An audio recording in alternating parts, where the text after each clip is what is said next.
My fiancé's ex showed up at the engagement party. Everyone froze.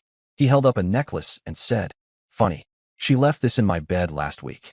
I thought my engagement party was going to be the night where everything finally felt complete. Months of planning, endless arguments about seating charts, invitations, menus, and money had led to this one night where both families would gather under the same roof and raise a glass to what we all believed was our future. I remember standing in the center of the hall, glass in my hand, watching people smile and laugh under the warm glow of the lights. Her dress sparkled when she moved. Her smile charmed every guest who came near, and for a few short moments I actually let myself believe I had done something right in my life. Her mother gave a speech, dripping with pride. My best friend gave another, full of jokes that made me roll my eyes, but also made me laugh.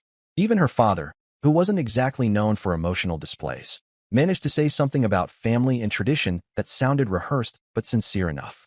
I thought, this is it. This is the start of everything. And then the doors opened. At first, I thought it was a late guest. The kind who forgot the start time, but still shows up with a gift and an apology. But the man who stepped inside wasn't carrying flowers, wasn't dressed for celebration, and didn't wear the awkward grin of someone who arrived late. He walked in with purpose, and when his eyes locked on my fiancée, something in my chest dropped. He didn't even hesitate. He walked right into the middle of the room, lifted something small and silver above his head, and spoke in a voice loud enough for everyone to hear. "Funny," he said, spinning the necklace in his fingers like it was a trophy. "She left this in my bed last week." Everything stopped. The laughter, the music, the clinking of glasses, gone. For a second, I thought I misheard him. But when I turned to look at her, my fiancé's face drained of all color. And that told me everything I needed to know. Gasps rippled through the room. I heard whispers, chairs scraping, someone muttering "no way." My hand tightened around the glass, so hard I thought it would shatter. I wanted to believe this was some sick prank, some misunderstanding, anything but what it looked like. But the look on her face wasn't shock. It was guilt. She started shaking her head, her voice breaking as she stammered out excuses. First, she said it wasn't hers. That lie lasted all of 5 seconds, because half the room had seen her wear it before. Then she switched her story and said she lost it months ago. Maybe he picked it up to stir trouble. But he laughed. God, the way he laughed, smug, satisfied, like this was the moment he'd been waiting for. He twirled the necklace, listing off days and times like receipts. Every word chipped away at the picture-perfect image she had built. Her mother immediately jumped in, yelling that he was jealous, bitter, pathetic. She screamed that he had no right to ruin her daughter's happiness. I stood frozen, trying to piece together how my night had turned into this circus. I finally forced myself to speak. I asked her, directly, if it was true. I didn't shout. My voice was steady, but inside I felt like the floor was caving in under me. She couldn't even look me in the eye. She mumbled something about him making it up, about him being obsessed with her, about people not knowing the full story. But her words didn't match her face. Her excuses were collapsing faster than she could come up with them. My best friend was beside me, his jaw tight. He didn't say much, just leaned close and whispered, "Man, this doesn't look good." Hearing it from him made it real. Her father, who had been silent up until then, finally asked her one direct question. "Did you see him after the engagement?" She froze. She didn't answer, and her silence was louder than anything else. The room erupted. People argued, some saying the ex should be kicked out, others demanding she admit the truth. Her mother shielded her like a bodyguard, hurling insults at anyone who doubted her daughter. My best friend shouted back, saying the truth was already out in the open whether anyone wanted to admit it or not. And me? I stood there, stuck between rage and humiliation. I wanted to scream, to throw something, to demand answers, but the more I looked at her, the less I saw the woman I thought I was marrying. All I saw was a stranger who had lied to my face while planning a wedding with me. The ex didn't stick around for long. He dropped the necklace on the nearest table, gave me one last smirk, and walked out like he'd won. And in a way, he had. He'd ripped the mask off her in front of everyone who mattered. She reached for me as soon as he left, begging me to listen, swearing he was twisting things, promising she would explain everything later. I pulled my arm away. I didn't want explanations whispered behind closed doors. She had already been exposed in front of everyone. What good were her excuses now? Guests started leaving. I saw people shaking their heads, whispering, avoiding eye contact with me as they slipped out the doors. The band that had been playing quietly in the corner began packing up their instruments. The whole night unraveled in less than 10 minutes. Her mother kept repeating that this wasn't the end, that I couldn't throw everything away because of one bitter man. But her father looked at me with an expression I'll never forget. Not sympathy, not anger at me, but disappointment in her. By the time the hall emptied, the engagement party was nothing but scraps of what it had been. My best friend walked beside me, silent but steady, while her family clustered around her in a mix of panic and shame. I thought that night would be the celebration of our future. Instead, it was the funeral of everything I thought I knew about her. When the last of the guests shuffled out, the hall felt more like a crime scene than a celebration. The decorations looked ridiculous now, balloons sagging in the corners, centerpieces untouched, the half-melted cake sitting under bright lights no one wanted to stand near anymore. The band carried their cases to the door without looking at me. I stood there, staring at the necklace on the table like it was radioactive. She kept trying to come near me, eyes swollen, begging me not to believe what everyone had just heard. Her mother pulled her close, whispering furiously in her ear. Her father stood off to the side, his hands shoved into his pockets, saying nothing. My best friend stayed beside me, his hand on my shoulder like he expected me to snap at any moment. I didn't say another word inside that hall. I turned and walked toward the exit, and of course, she ran after me. Her heels clicked against the floor, echoing in the empty space. I heard her call my name, over and over, the words tripping on themselves. When I stepped into the parking lot, the cold air slapped me harder than anything she could have said. I wanted space, air, silence. But I didn't get any of that, because the ex was still there. He was leaning against his car, arms crossed, smoking like he'd been waiting for me. When he saw me, he smirked again, and something inside me nearly snapped. Before I could say a word, my best friend stepped between us. He wasn't the type to start fights, but he wasn't about to let me throw the first punch either. Still, his voice was sharp, accusing the ex of showing up just to destroy lives. The ex laughed, said something about me, deserving to know the truth, and flicked his cigarette onto the ground. The fiancée ran out just then, screaming at him to leave, her voice hoarse from crying. Her mother followed, telling me not to listen to a single thing that came out of his mouth. But then her father came last, his face dark, and he asked the one question that no one else seemed willing to touch. Why would he come here if it wasn't true? That silenced everyone. She stood frozen, lips trembling. Her mother barked at him to stop making things worse, but he didn't back down. He demanded his daughter tell me, tell all of us, if she had seen him after the engagement. And just like inside the hall, she didn't answer. I turned away, because if I looked at her for another second I might have said something I couldn't take back. She reached for me, but I kept walking. My best friend followed close, leaving her standing in the lot between her parents and her ex. As I opened my car, she tried one last time. She begged me to listen in private, swore there was an explanation, pleaded that this was all a setup. But her words felt like sand in my ears. I got in, closed the door, and drove away with her still shouting behind me. That night should have ended there. I should have gone home, locked the door, and let silence take over. But it didn't. My best friend came with me, refusing to leave me alone. We sat in my living room, the engagement photos still pinned to the fridge, staring at each other in disbelief. He poured us drinks, neither of us tasting them, both of us replaying the scene over and over. An hour later, there was pounding on my door. Not knocking, pounding. When I opened it, she was there, her mascara streaked, her voice breaking, her mother right behind her. She tried to force her way in, but my best friend blocked her. She begged. She swore. She said she loved me, that she made a mistake, that it wasn't what it looked like. She tried every angle: anger, tears, guilt, desperation. Her mother chimed in, blaming the ex, saying he was out to destroy her because he couldn't stand losing her. But then her father showed up. He didn't knock. He walked right past them and straight into my living room like he owned the place. He looked at me, then at his daughter, and then back at me again. And for the first time, I saw shame on his face. He told me he didn't blame me if I called the whole thing off. He admitted that her behavior had been reckless, selfish, and humiliating. He said he wouldn't defend her if I wanted out. Her mother nearly exploded, screaming at him for taking my side, accusing him of betraying his own family. He shot back that she had been coddling their daughter for years, enabling her, making excuses for everything. The argument between them boiled over right in my living room. Meanwhile, she collapsed onto the floor, sobbing, begging me not to listen to any of it. She crawled toward me, grabbing at my knees, swearing that if I just gave her a chance, she'd prove the ex was lying. But she couldn't answer the simplest question: why was he holding her necklace? The shouting between her parents grew so loud the neighbors came out to check. And then, because this nightmare wasn't messy enough, the ex returned. He parked across the street and started yelling from the sidewalk, mocking the entire scene. He called her a liar, called me a fool, called her parents cowards. Her father stormed out to confront him, fists clenched, while my best friend had to hold me back from doing the same.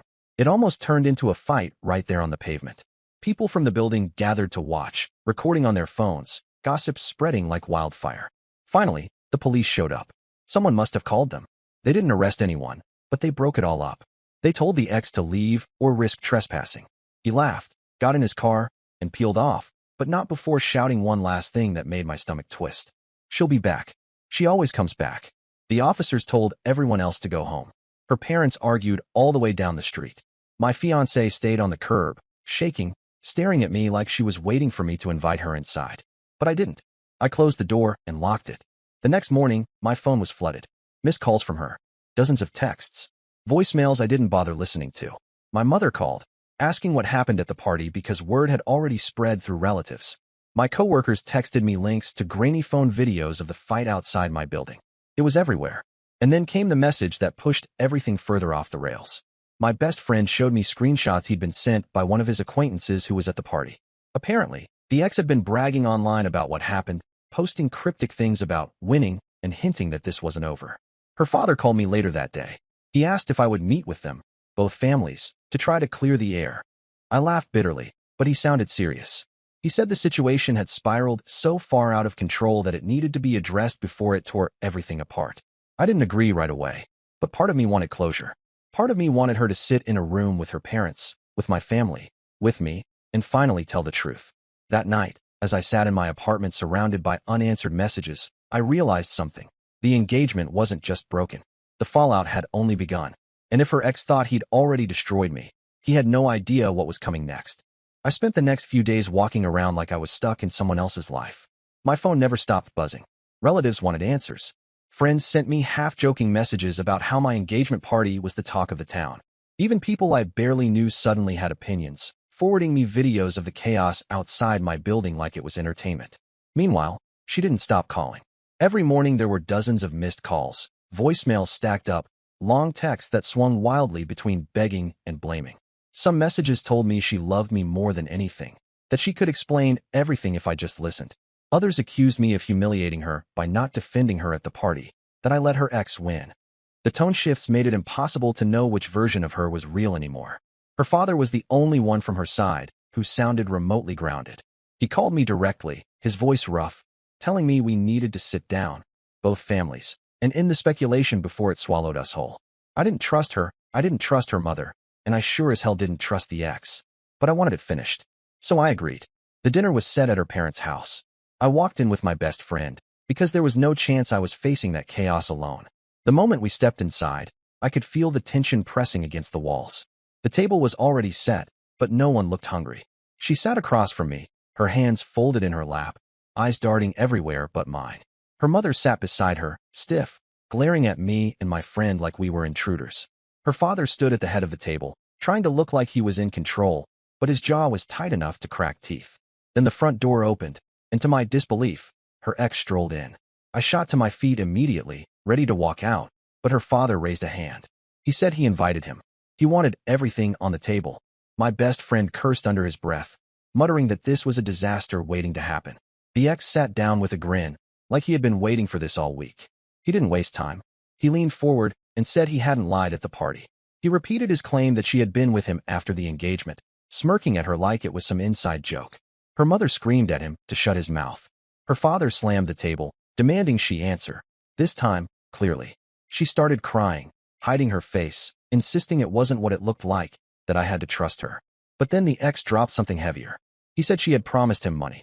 He said she told him she would find a way to give him part of the wedding fund to help him out. My best friend nearly flipped the table. He accused her outright of planning to drain money that wasn't even hers to hand to the man she swore she wasn't seeing. She shook her head frantically, saying it was a lie, but her father's face went pale. He asked her directly if she had touched the account he had helped set up for the wedding. She couldn't answer. Her father stormed out of the room, came back a minute later with a folder in his hands, and slammed it onto the table. Inside were receipts, bank withdrawals, transactions that didn't line up with what she had told him. He demanded an explanation. She stammered, tripping over excuses, first saying it was deposits, then saying she needed the money for something urgent, then saying she had every intention of paying it back. That's when my best friend pulled out his phone. He had been holding back, but not anymore. He opened his messages and read aloud texts she had sent to one of her friends, texts where she bragged about keeping both me and her ex hooked. Texts where she complained about her father controlling the wedding budget. Texts where she said she would make it work for everyone by lying to all of us. Her mother tried to grab the phone, shouting that it wasn't proof, that friends lie. But her father looked at her like something inside him had finally broken. He told her mother to stop protecting her, that their daughter had been spiraling for months and they had ignored it. That dinner turned into a battlefield. Her mother screamed at her father for humiliating their daughter. He shouted back that she had embarrassed herself. My best friend and the ex almost came to blows when the ex started smirking again, throwing in jabs about how none of us could keep her happy. She sat there, sobbing, then lashing out, blaming everyone. Me for not being understanding, her father for controlling her mother for putting pressure on her, the ex for exploiting her feelings. And then she turned on my best friend. She accused him of plotting against her, of making me paranoid, of never liking her in the first place. He laughed bitterly and told her he'd been trying to protect me from day one, and maybe he should have spoken up sooner. I sat in the middle of it, silent, watching her unravel.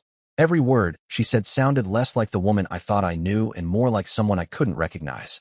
Her father finally shouted over everyone, his face red, veins bulging. He told her she had ruined everything. The trust, the wedding, the family's name.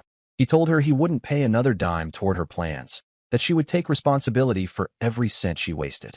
Her mother broke down crying, clutching her daughter, still trying to paint her as the victim. But no one was listening anymore. The ex leaned back in his chair, arms behind his head, smiling like he was watching a play. My best friend stood, ready to leave, muttering that we'd already seen enough. And me? I stood too, because there was nothing left to say. Before I walked out, I looked at her one last time. She reached out, begging me to wait, promising me again that she loved me, that this was just a mess she had gotten lost in. But even then, with her voice cracking, she couldn't give me one straight answer. I told her I was finished. The engagement was over. Her father nodded grimly. Her mother screamed at me, called me heartless, said I was abandoning her daughter in her darkest moment. But the truth was clear. I hadn't abandoned her. She had betrayed me, and now she was facing the wreckage alone. When I stepped outside with my best friend, the cold air felt cleaner than anything in that house. For the first time in weeks, I felt like I was breathing properly. The dinner hadn't solved anything. It had blown everything wide open. The lies, the money, the betrayals, all of it had been dragged into the light. And I knew then that this wasn't just the end of an engagement. This was going to have consequences no one at that table could escape. When I left that dinner, I thought the worst was over. I thought walking away meant the chaos would finally quiet down. But I was wrong. If the engagement party was the explosion, the days that followed were the aftershocks, and they didn't stop coming. The next morning, I called the venue, the caterer, and the photographer. I canceled everything. Not postponed, canceled. I told them to remove my name from every contract and forward any bills to her side of the family. Most of the accounts had been under her father's name anyway, since he had insisted on handling things properly. He had already promised to cover half the costs. But now, with everything exposed, I wasn't going to pay a single dime for a wedding that would never happen. The venue manager sighed, told me cancellation fees would apply, and promised to send the final balance. I didn't care. I wanted it in writing, something solid that proved this wedding was dead. Word spread fast. By noon, people who had been planning to attend were calling, asking why their invitations no longer mattered. I didn't sugarcoat it. I told them the engagement was off because of her betrayal, and if they wanted details, they could ask her. I thought maybe I was being harsh, but I wasn't prepared for what happened next. She showed up at my apartment again, this time with her mother. They pounded on my door, demanding to be let in. My best friend was with me, and he told me not to open it. I didn't. Instead, I shouted through the door that everything was canceled, that I had made my decision, and that nothing she said would change it. Her mother screamed threats, that I was slandering her daughter, that I would regret humiliating them, that I had no right to destroy her life like this. Her voice echoed through the hallway, and soon enough, neighbors were peeking out their doors. I didn't move. I let them yell themselves hoarse and eventually leave. But they weren't done. That evening, her father called me. His voice was calm, but beneath it was the kind of anger I had only seen once before, the night of the dinner. He told me he had received the cancellation bills. He told me he had gone through the wedding account and found large sums missing. And he told me his daughter was responsible for every single cent. He didn't ask me to come back. He didn't beg me to reconsider. He simply said he was done funding her lies. If she wanted to fix her life, she would do it without his money. That was the first time I realized she wasn't just losing me. She was losing everyone. 2 days later, the ex came back into the picture, but not how I expected. His girlfriend, someone I had only heard about in passing, sent me a message online. She said she had seen the videos, that she knew her boyfriend had been at the engagement party, and she wanted to know the truth. I didn't respond at first, but my best friend encouraged me to meet her. We sat down in a cafe, and she showed me her phone. Dozens of messages from him to my ex-fiancée. Promises, plans, late-night calls, even photos. She had been in the dark the whole time, believing his excuses. Now she knew. She told me she had already ended things with him. She wanted me to know I wasn't alone, that she understood what betrayal felt like. Hearing it from her, a stranger who had been caught in the same web, made the whole thing feel less like a personal failure and more like a pattern my ex-fiancée couldn't stop repeating. But it also meant her ex had lost everything too. Not just me, not just her, but the other woman who had been in his life. For the first time, I felt a flicker of satisfaction. The collapse kept snowballing. Her father pulled funding from her apartment, telling her she could either find a job or move back home. She had been coasting on his support for years, padding her lifestyle with his money while pretending she was independent. Now it was gone. Her mother tried to argue, tried to paint her as the victim again, but it didn't work. Even her own relatives stopped defending her. People whispered about the engagement party, about the fight outside my apartment, about the dinner. Her name turned from admiration to pity, and then to ridicule. Meanwhile, I stayed quiet. I didn't post anything online, didn't spread more details than necessary. But silence can be louder than words. People filled in the blanks themselves, and most of them weren't kind to her. I had thought cutting her off would feel like losing a limb.